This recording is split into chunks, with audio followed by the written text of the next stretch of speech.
The Center for the United States and Mexico at Rice University's Baker Institute stays abreast of the many issues affecting the binational relationship, including some issues that are not as intuitive and are often not in the media. One of these is artificial intelligence, AI. To explore what AI can do to the U.S Mexico relationship, we've opened a new line of research at the center and included this important topic in one of our podcasts. This episode focuses on just that. Our conversation is on AI in academia, security, cybersecurity, labor, and the U.S Mexico binational relationship. In the last minutes, we actually talked about how AI helps people interested in lifelong learning. Here to join me to discuss AI is Chris Bronk, a non-resident fellow here at the Baker Institute and an associate professor at the University of Houston, where he directs the graduate cybersecurity program. His work explores internet censorship, online surveillance, border security, public diplomacy, and critical infrastructure protection. With us also is Alejandro Dabdoub. Alejandro is a Mexican investor, business, and writer. He's also an AI enthusiast. He's a partner of Allied Orion Group. I'm Tony Payan, director of the Center for the U.S. and Mexico at Rice University's Baker Institute for Public Policy in Houston, Texas, and this is Mexico Centered. Welcome, Chris. Thank you for joining us today. Thank you. Glad to be here. So, Chris, let me ask you, what is artificial intelligence? How fast is it going? Where is it going? I mean, this is something that everyone is talking about today, but few people really understand exactly the dimensions of this technological change. Well, artificial intelligence is something that has had kind of desert periods where we've had ambitions. The artificial intelligence that we know today, I think we have an idea of from things like the HAL computer in 2001, which goes back to the late 1960s. But really where we are now is we've had enough cranks of the wheel of what's called Moore's Law, which is the increasing sophistication of computer processing. Basically, the number of transistors that are wedged onto a piece of silicon in a semiconductor. And what's happening now, the big explosion has been in these generative AI platforms, these LLMs that they're called. And what they're doing is they're producing a way for human beings to communicate with computers that scrape the entire internet and give responses. And sometimes they're right and sometimes they're wrong. But basically, this all comes out of an area of computational research in what we've called machine learning or neural networks. And there are different kinds of machine learning and different kinds of neural networks. But think about a neural network as basically a series of questions, data points, and then weights on the data points. So how much do you figure in one variable versus another? And that's where this is coming from. So this is not learning in the way that we understand learning, you and I, Alex, or a student at Rice University. This is a lot of computation going on behind it, but it's not sentient computation. It's not like our brains that are very quick and very plastic and quickly respond to what's going on and recalculate everything. Am I No, right? This is really based on text. So the LLMs that exist now, and we have large models, we're talking about small models that are more limited. They're basically scrapes of the internet where the model learns from language and the interconnections of language and the relationship of what are called tokens, which are just words generally, but different pieces of textual information. So imagine that you memorized Wikipedia. Think of that as the basis for answering questions. There are problems, though. So you scrape all the internet. Is there bad information on the internet? Yes. If you look at all the math homeworks that are posted to the internet, are some wrong? Sure. And so this is where errors tend to crop up. So we know that the internet is not a completely unbiased place with regard to information in a lot of different ways, and just errors. And I think everyone should check out, do your bio based on, an interaction with generative AI platform. You may see mistakes. I see mistakes in mine. The last time I ran mine, it said I did my doctorate at the University of Illinois. And I like Illinois, but I didn't go to school there. Right. We were actually playing with this last weekend, and we asked the computer, hey, what is Professor Jones' age? And then the computer goes, is based on all the estimations, I guess, like you said, scraping offline all the data and then calculating that, said he's got to be between 80 and 82. But we didn't get a number. We just know that it was sort of right there, but that's all there is available, so it's only going to work on that. Alex?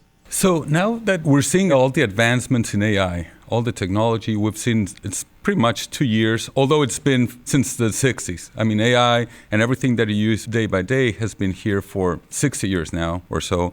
How do you see the quantum computing coming in the next part of AI? Quantum computing and AI are not the same thing, of course. So all computing we know, what we will probably consider legacy computing eventually, or traditional computing, is based on binary systems. Quantum computing makes things no longer ones and zeros, but multiple states. So the computer has an entirely different way of processing data. We're seeing problems. So quantum computing is real. Writing for quantum computing will be difficult, just like we went to a multi-core architecture about 20 years ago. A lot of software had to be rewritten to use the computers we use now. And, there are problems, like I said, for instance, encryption. So quantum computing can break encryption probably very easily.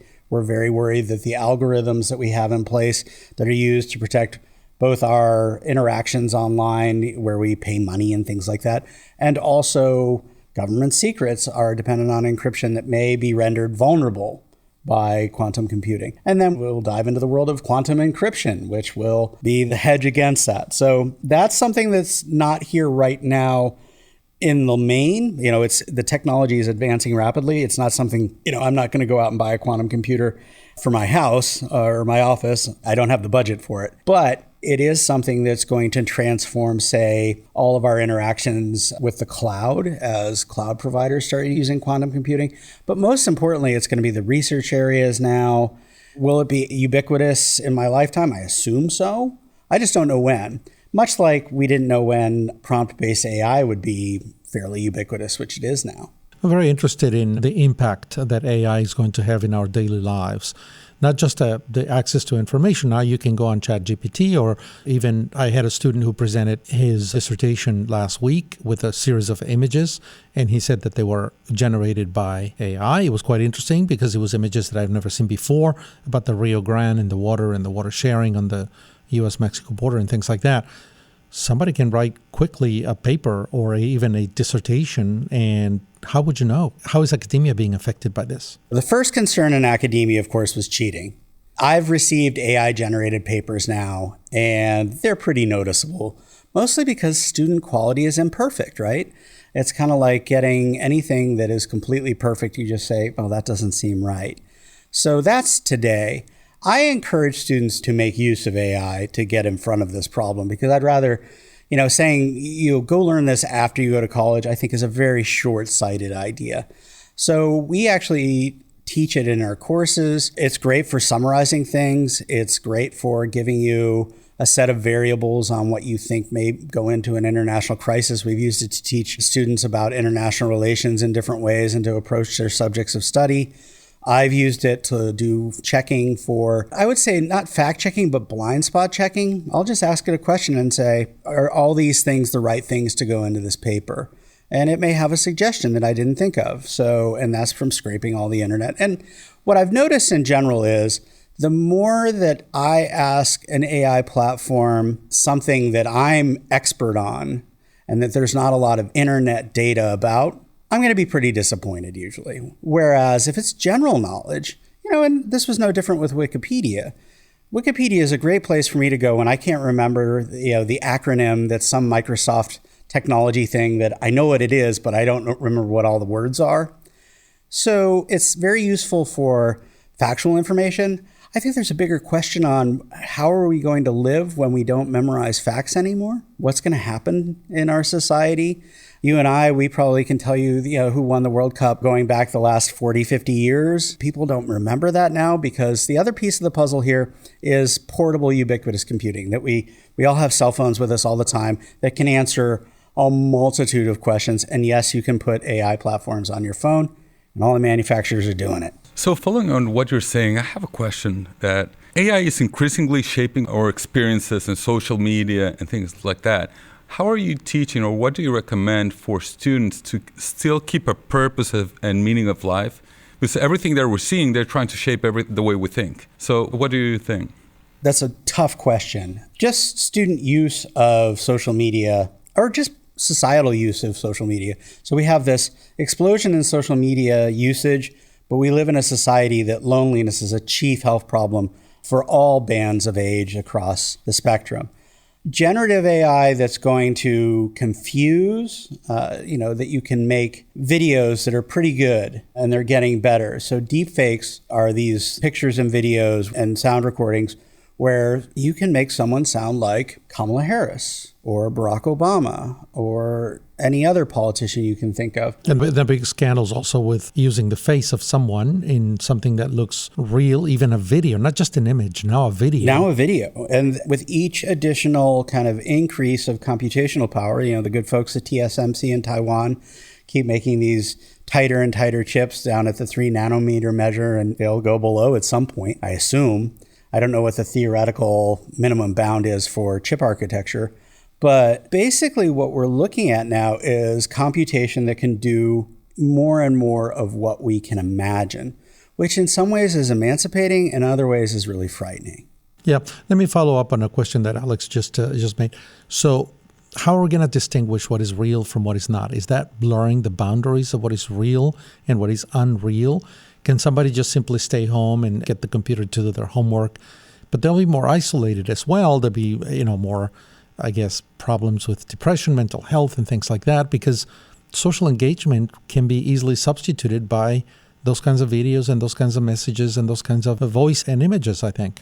Yeah, I think we have a healthy society question here. We also have a question of what is healthy learning. We have an issue of what will be trustworthy news. My friend Mark Raymond is up at the University of Oklahoma, and he received a grant with some others from the National Endowment of Humanities on what AI is going to do to humanities.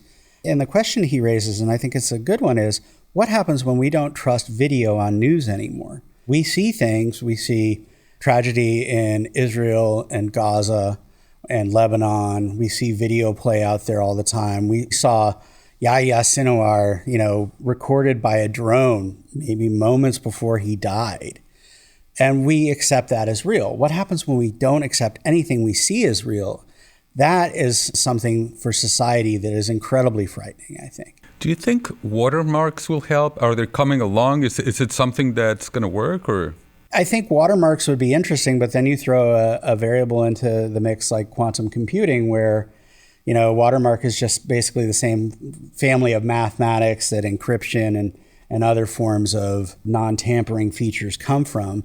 As someone who did copy protection back in the 90s on good old-fashioned CD-ROMs, things are beatable with time. And there's an assumption in cybersecurity, and I heard this from my colleague Marty Leto from Finland in a lecture recently, and he basically said, we can assume protection of things, but essentially, as long as the adversary has resources in time, financial resources, computational resources, and human resources, smart people, they can beat just about anything given enough of each of those. Let me ask you a question about something closer to the subject matter of the U.S. Mexico Center here at the Baker Institute, security. Can this really help to figure out, for example, the networks of criminals, how much of the information that they transmit by phone, the architecture of the criminal organizations? How much can we learn, the law enforcement community, for example, and then sort of begin to piece this together and then get at those guys? Can that help at all? Well, I think that when we look at different security requirements for government, there's always the problem of quality and fidelity of information going into the system. And that's that old line, garbage in, garbage out, right? If you have poor fidelity of information going into any system, it used to be link analysis and software like Palantir that was considered, the greatest thing since sliced bread. I think we've moved past that, although they're trying to play in AI now as well. But I would say that it will only be as good as the information that can be assembled by the actors. Now, there are lots of questions here. Can you monitor the banking system with AI? I heard from someone at the Internal Revenue Service recently on their preliminary efforts. Will they be able to detect trends that lead to assessment of money laundering or just... if you think about the remittances to Mexico, for example, right. There's all kinds of things about part of it, at least, being money laundering under $10,000 undetected in the system. Maybe the computer can piece it together and say, it doesn't make sense to have 400,000 Mexicans in Minnesota And then from one year to the next, the remittances go from 400 million to 4 billion. It does really make sense, right? Right. And properly tuned computational observers of the banking system will be able to. TD Bank up in Canada just got hit with a huge fine. How much was AI a part of that? I don't think very much, if at all. I think it was probably just good, financial police work, which is laborious and hard. So can criminal organizations be starved of resources by monitoring? Perhaps. We also have to think about cashless societies. You travel to parts of Western Europe now, or fancy coffee shops in Houston, and you're told your money's no good here, which is something I never thought I would see in my lifetime. I still don't mind putting down some green paper. So how would you improve international collaboration, more specifically with Mexico, in cybersecurity? Well, that's a different question. So, if you talk about collaboration on AI and collaboration on cybersecurity, Mexico does not fit into the traditional framework of cybersecurity collaboration with the United States because Mexico is not a member of NATO. We don't have a lot of traditional defense agreements of the sort that, say, the Five Eyes countries, the UK, Australia, Canada, or the NATO countries, or the bilats the United States has with Japan, or even now with the Philippines. So when we start talking about security and Mexico is basically largely on its own. It's not part of a larger effort. And this is something that Latin America needs to think about, because has cyber criminality moved to the global south, which is not a term I love to use, but it's true. Yes. The level of connectedness across the hemisphere has grown. The United States might have been at those kind of numbers 20 years ago, but everyone's there now. So it's basically a problem for the Mexican government. And if it's like any other government that I've taken a fairly good look at in Latin America in the last decade, there just aren't the resources. So the institutions really matter. I'm thinking about the fact that, in Mexico right now, the ideology that prevails is a little bit anti-American, I think. And there's lower levels of cooperation. And then Mexico is sort of an island. It doesn't really have the capital to invest in science, its own investment in ensuring that there is an AI contribution in Mexico and development in this field in Mexico. And there's not going to be any money, by the way. I don't have any faith. So the border is really going to matter. The institutions that Mexico implements in the future to kind of incentivize the transfer of that technology south of the border is really going to matter. Otherwise, Mexico is going to begin to look more and more like out of step with the United States. And that's going to affect relationships between the two countries, right? Right. There will be global haves and have-nots produced by this technology and other computational technologies. You have to remember that there are countries in the world that went from the talking drum to the cell phone overnight. That's something, we don't think about very often, in a technology-heavy society like our own. But basically, yes, Mexico and others have an interest.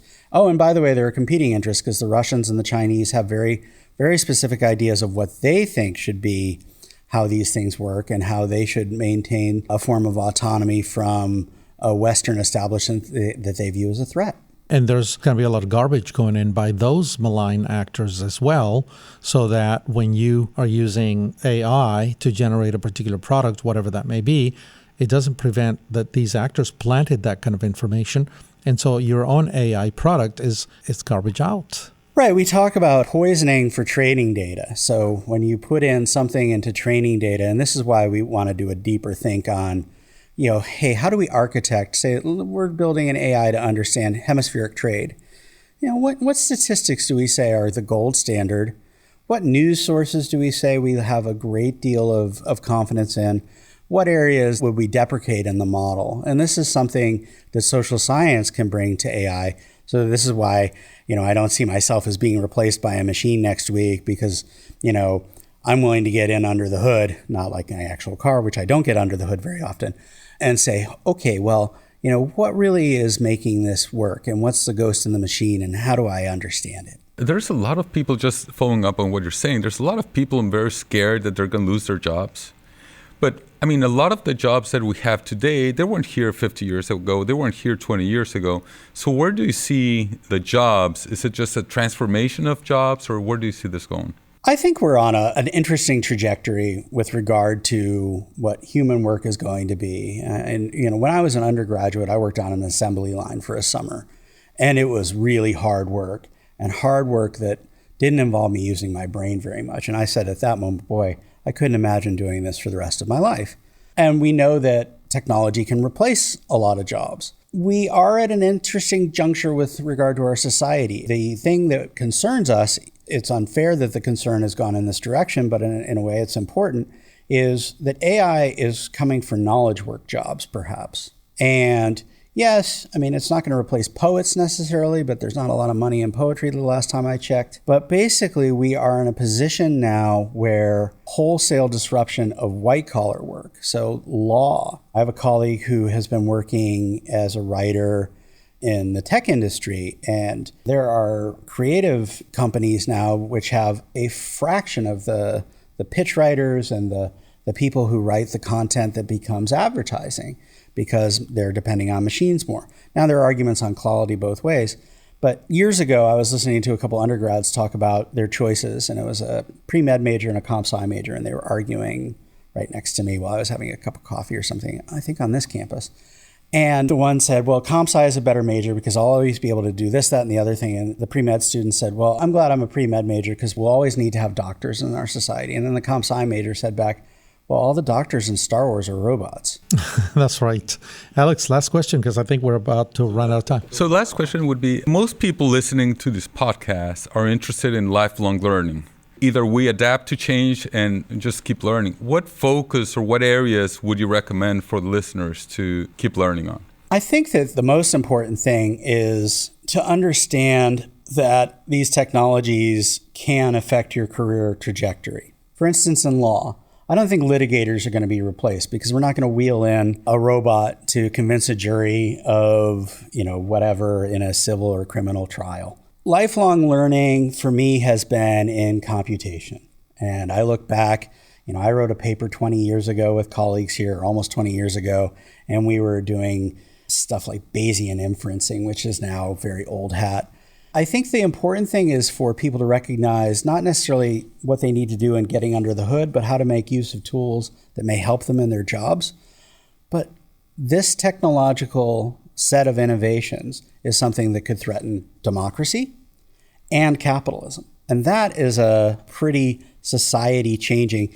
So think about, all the information technologies we've had evolve over the last century: radio, television, the telegraph was before that, the internet has come along. And what if this AI thing is as big a deal as information technologies go as, say, Gutenberg's press was? How much did Gutenberg's press change Europe? Oh, yeah. Some people attribute important changes in Europe, the rise of Protestantism, the weakening of the Catholic Church, the reassertion of the nation state, a lot of things to the press. Yeah. The Enlightenment as well, right. The change of ideas and the dissemination of ideas very quickly. So we've seen this before. Yeah, and I think it's going to visit us in a very serious way over the coming generations. Now, the good news is maybe there will be applications of these technologies that will speed up science. Maybe we can get a better handle on global climate change because of these technologies. But the bad news is, what are we seeing about AI and its hunger for energy? Well, it's hungry enough that Microsoft is talking to the former operators of 3 Mile Island in Pennsylvania and trying to click it back on because the power demand is so great. So we're going to have several conversations, Chris, because this is a very important topic. And I want to bring it back to the U.S. Mexico case, the relations between the two countries, because I think it's going to be a very important issue to keep in mind as Mexico bets on certain ideas and certain way of thinking that may actually sever it from North America in ways that we don't even imagine. But I want to thank you, Chris Bronk, for accompanying us, and Alejandro Dabdoub, thank you so much for joining us in this podcast. The Judah Leigh Allen Mexico Center podcast is brought to you by the Baker Institute for the U.S. and Mexico, which seeks to have a meaningful impact on the U.S.-Mexico relationship through binational policy research and solutions and by convening leaders who can bridge the world of ideas and the world of action. Special thanks to Judah Leigh Allen for her generous support of the work that we do here at the Center, and to Lisa Wakita, our program manager. This episode was produced by Lisa Wakita and Karina Zimmel. AV production was led by Kevin Young. Be sure to visit us at bakerinstitute.org/Mexico to learn more. Thank you for listening.